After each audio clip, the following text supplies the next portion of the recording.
Hello, I am Indigo Sage, and I have a spiritual website entitled unapologeticallysage.com. There you can find more of this at Tales of Tarot. You can also find me on Twitter, Instagram, and Facebook under unapologeticallysage.com.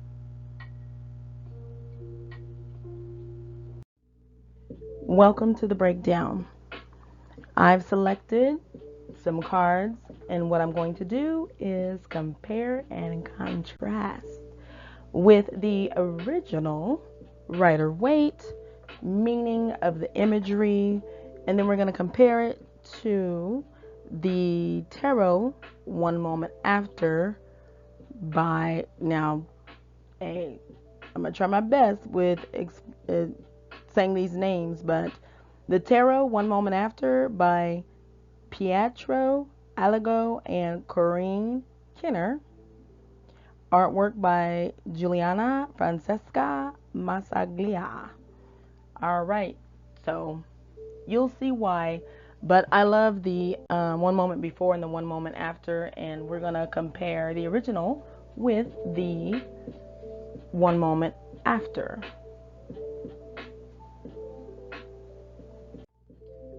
It was on my mind, the owl. I don't know why, but I chose the owl. I just looked up the owl, imagery. And when I say the owl was on my mind, when I thought about doing this, the owl was what popped in my head. And so I went ahead and looked that up. And the spiritual meaning of the owl is an old soul. It is the guardian of ancient knowledge. It can see, or better to say, stare into the past to discover the greatest mysteries of the world. This is not the end of her power because owls, like the best psychics, are talented at predicting, hearing, and seeing future events before they happen. So, I don't know. The owl was just like on my mind. So I decided to share.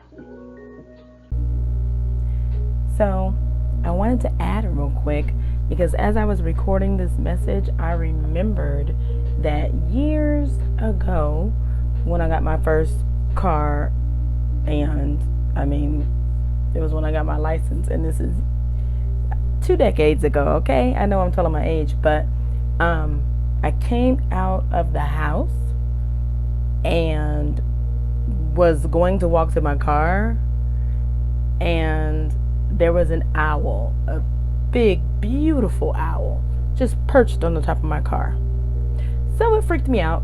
I was a teenager, and so I was still there with my parents, and I ran back in the house. And I was like, oh my God, I can't go because there's an owl, like, sitting on top of my car. And I remember, I believe it was my mom who said, well, that's a good sign. And I was like, yeah, okay, well, but I want to go, and I had a fear of the bird, and I did not go anywhere that night. I told my mom, I'm not leaving. I'm not getting in that car while that bird is just sitting on it. And like I said, I was a teenager. So I didn't know the spiritual meaning behind the owl. And yes, my mother said that that was a good sign, but she didn't like break it down. But I don't know. I was led to talk about the owl and the spiritual meaning behind it. So if you guys see one, it's a good omen. Okay. That night I did say I didn't go anywhere, but I gotta correct myself. I believe I just called my friends and said, hey, y'all gotta come pick me up.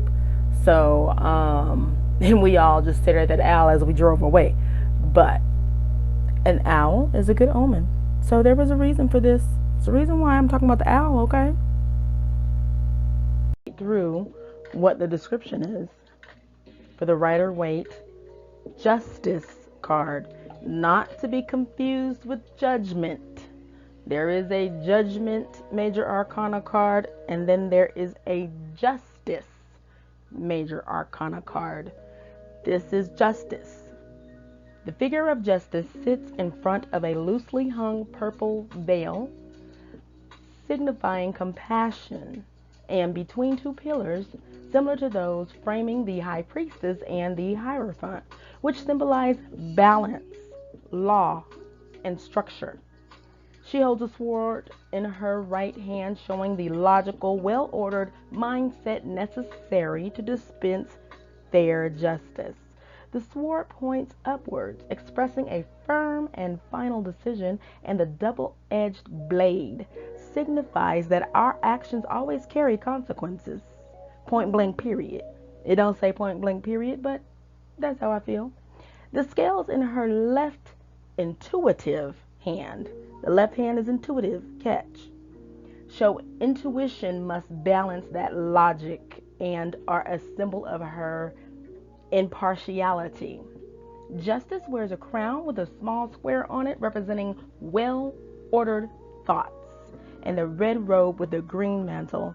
A little white shoe pops out from beneath her clothing as a reminder of the spiritual consequences of your actions. Get into it. Get into it. Okay? Look at that little white shoe popping out, which is a reminder of the spiritual consequences of your actions. So, okay. I'm going to wait for the next slide to go ahead and say how I feel. Okay. So here we have the Justice card from the Tarot One Moment After deck. And there's a protected king to the left and a wounded pauper. You must find the balance. Okay? And if you notice, there's almost everything like is the same except the colors.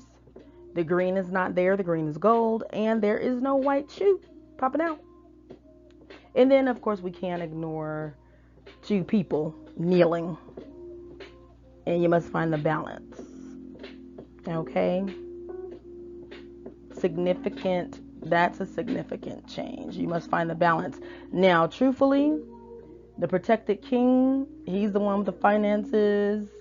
The wounded pauper, you know, he's lacking the finances. So this could be two sides of you. This could be two people. This could be two situations. This could be two business deals. This could be two children, you know, just two different sides, period, of something. I mean, it could even be two pets. You know what I'm saying? But you need to find a balance. Whatever that is in your life, you need to find the balance. And let's continue. Here we are looking at the Page of Wands. The Page of Wands shows a young man holding a long staff in both hands as he looks inquisitively at the green leaves sprouting from the top. His tunic is emblazoned with salamanders, a mythical creature associated with fire and transformation. The page stands still, with his staff firmly planted on the ground, suggesting that while he is inspired by the potential growth represented by the sprouting staff, he has not yet taken action on this inspiration. In the background, the landscape is barren and mountainous, implying that this page has the gift of being able to find growth and potential in the most unlikely places. Okay? He is so energized by his ideas that he can make anything happen and isn't limited by his circumstances. I love it. And I want to say it again. Any longtime sages, you know that good stuff or things that just need to be bolded, I will repeat it. So he is energized by his ideas. He's so energized by his ideas that he can make anything happen and isn't limited by his circumstances. Do you understand what that means? Beautiful card. So let's break it down on what it means the moment after. Okay, so you want to know what stands out the most to me about this after one moment after Page of Wands. From the Page of Wands explanation is that he isn't limited by his circumstances. He is not limited by his circumstances, and he can make anything happen. Okay? So for me, what that translates to is why there is that lady in the background. So let me read. He represents ambition and drive, okay? But who is that lady? Someone he had to leave. If you look at the card, she doesn't seem happy about it. To me, she's like standing in the back like, "Where are you going? Where are you going?" You know, she doesn't understand his ambition and drive, and he has it. And in this moment, I feel like this is a person ridding themselves of what doesn't serve them, even if that is a person. Okay? So just because that's a woman, it doesn't necessarily mean that it's a woman. It can be a situation, it could be a child, it could be a man, it could be an idea, it could be a business, you know. But this Page of Wands is going by his intuition, ambition, and drive. And he is leaving behind what doesn't serve him. And sometimes when we do that in life, it's not easy. It's not beautiful. You know, in the moment, it can be ugly. It could be hard. It could be, you know, you could be feeling all kinds of emotions. And you can see it written all over his face. Okay? But he's so sure with his intuition, ambition, and drive that he's doing it. He's doing what he has to do in order to be happy within himself. And he's sad that this person, quote unquote, I'm going to say person because it can be whatever in your life, doesn't get it and doesn't understand.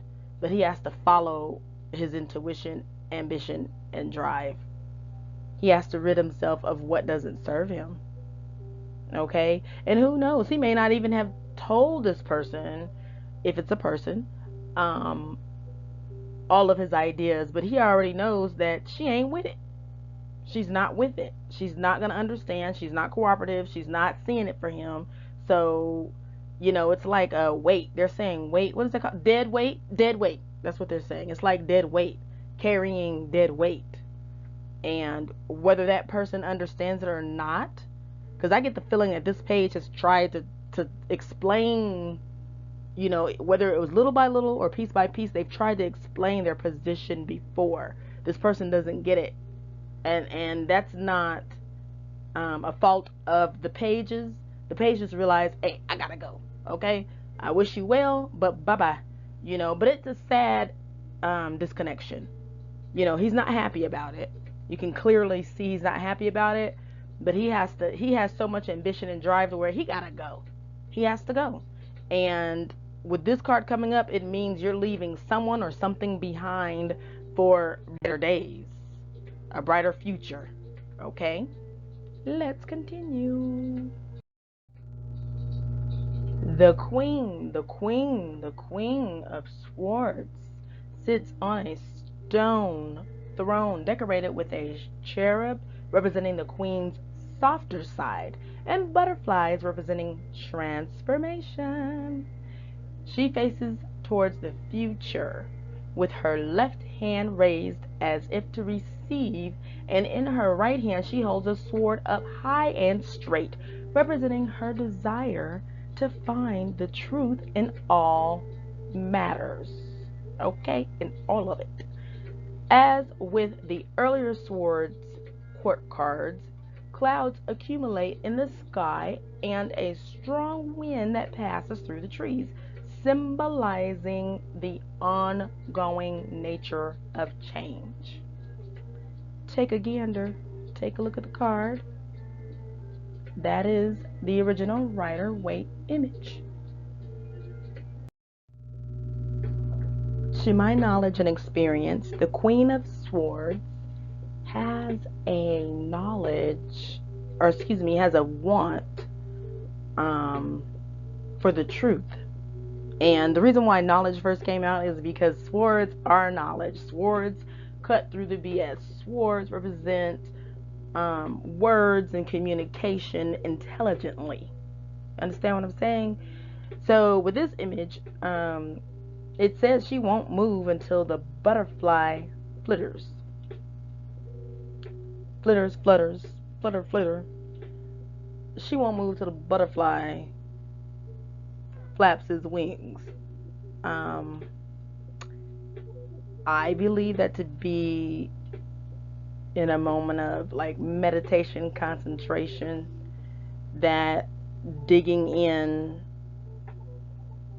to be inquisitive about what the truth is surrounding the entire situation in question. I believe her not moving until the butterfly flitters is, and that butterfly I'm referring to is at the top of the sword. Okay? She's being patient, learning, observing, watching everything. And knowing, it's a knowing that this card holds. It's a knowing, like she's going to know when she knows. And I don't know if that makes sense to all of you, but hopefully it does. But when you know, you know. You know what I mean? And she knows that she's going to know. Here we are with the original image for the Rider-Waite deck, Two of Wands. The Two of Wands shows a man dressed in a red robe and a hat, holding a small globe. The globe is literally in his hands, marking the enormous potential before him if he can expand his horizons accordingly. He stands within the confines of his castle, suggesting that while he is contemplating significant opportunities, the man has not yet left his comfort zone to pursue them. They're saying for me to repeat that. The man has not yet left his comfort zone to pursue them. He is still very much in the planning phase. His hand rests on an upright wand, and a second wand is affixed to the castle's wall, a further sign that he is still not ready to venture out. In the background, the land is fertile, while also rocky, promising that he has a good chance for success, so long as he can overcome the challenges that will, no doubt, arise. And I added no doubt because we all have challenges. We all will have challenges. And that's where you evoke your faith. Wherever your faith lies, whomever your higher power is. When we're challenged, that's where that comes into play.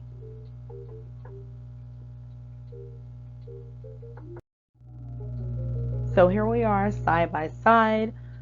The major difference. Who was that lady? And actually, I'm just mocking the Page of Wands. Page of Wands had a lady in the back, so that he was leaving. Now check this out. This is the Two of Wands. It also has a lady added to the story, and she's also holding the wand. I mean, not the wand, excuse me, the planet. So look at them side by side. So this is a person in the original one who envisions himself alone, and he's in his castle alone, and just, not that he wants to be alone, he's just alone at that time, and he's thinking about how to conquer the world. Okay, and it's available to him. But here we are, and it's called A Moment After. the tarot, there's a woman. Now, if you notice, one thing that I noticed besides the obvious, there's a woman, he's not holding the wand anymore. Instead, his left hand is underneath her right elbow, and it looks as though he's nudging her to hold the world with him, or he's giving the world to her. Check it out. This is symbolic of, however the querent feels. Since it's after, if we look at the wand to the right, it's still affixed to the wall. So that's not moving. The wand to the left, it was in his hand. It was in his left hand. The wand to the left was in his left hand. Now that wand is standing up on its own. So maybe he's conquered his fears and he's welcoming in someone else and trying to help her conquer the fears, or trying to share his vision in his world, but they're looking at each other, and with his left hand letting go of that wand and pushing her elbow, arms, and everything to take the world. Is he giving her the world, or saying we both have the world? That's the question. They are equals with complementary differences. And complementary is such an important aspect when it comes to relationships. Any type of relationship. Any type of relationship across the board. If you have the audacity to put the word relationship on it, in order for it to be healthy, it should be complementary. Otherwise, if it's not healthy, if it's not complementary, I don't see how it can be healthy. It is healthy to have differences. It's okay to have differences. And I don't even want to say it's okay to have differences. Of course, we're all unique. So of course there's going to be differences. That's obvious. But it's healthy to have differences, okay?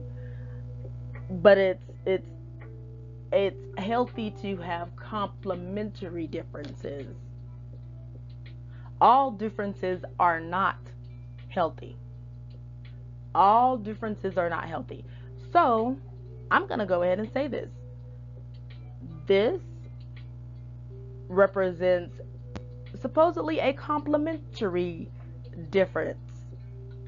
And they're equals with a complementary difference. And that's great.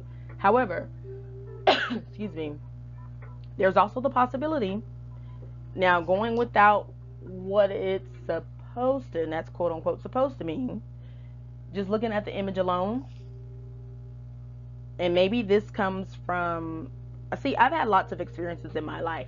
So I've experienced some things in an abusive relationship and with a narcissist. And so I am not blind to the fact that just looking at the image alone, okay, this could also show a divine masculine forcing the divine feminine into whatever mold or shape the divine masculine wants the divine feminine to be.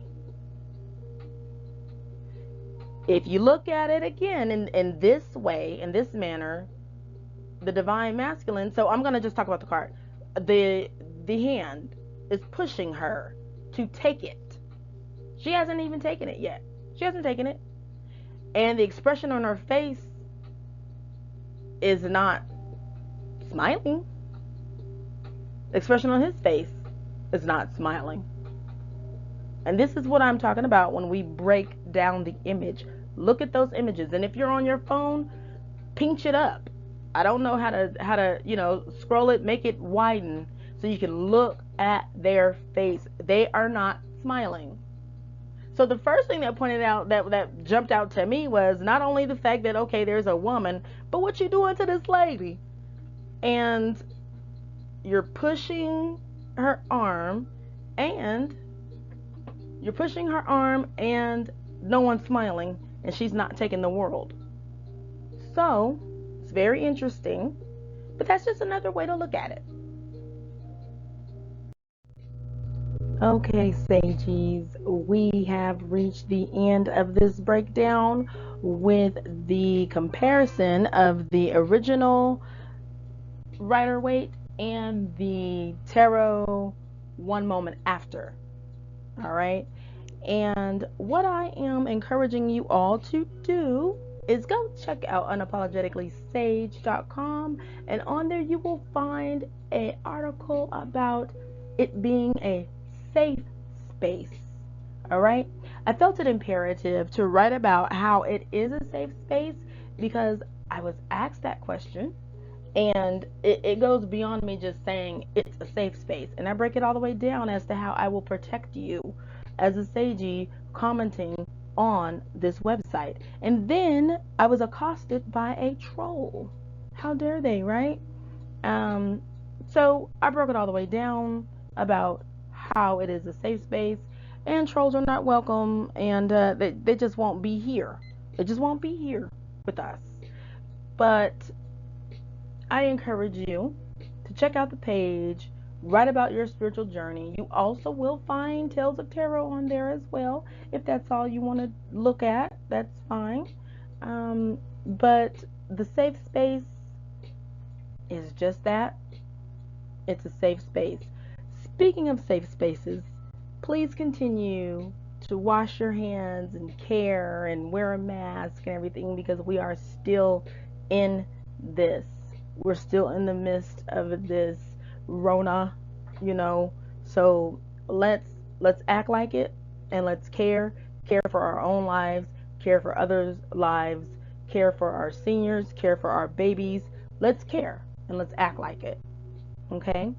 But in the meantime, while you're caring and making this a safe space, go check out my article on unapologeticallysage.com entitled Safe Space, and have a wonderfully blessed week, okay?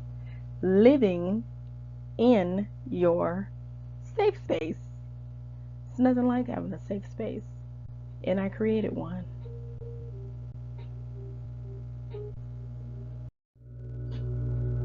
I would be remiss if I did not say specifically, hello, Sagies.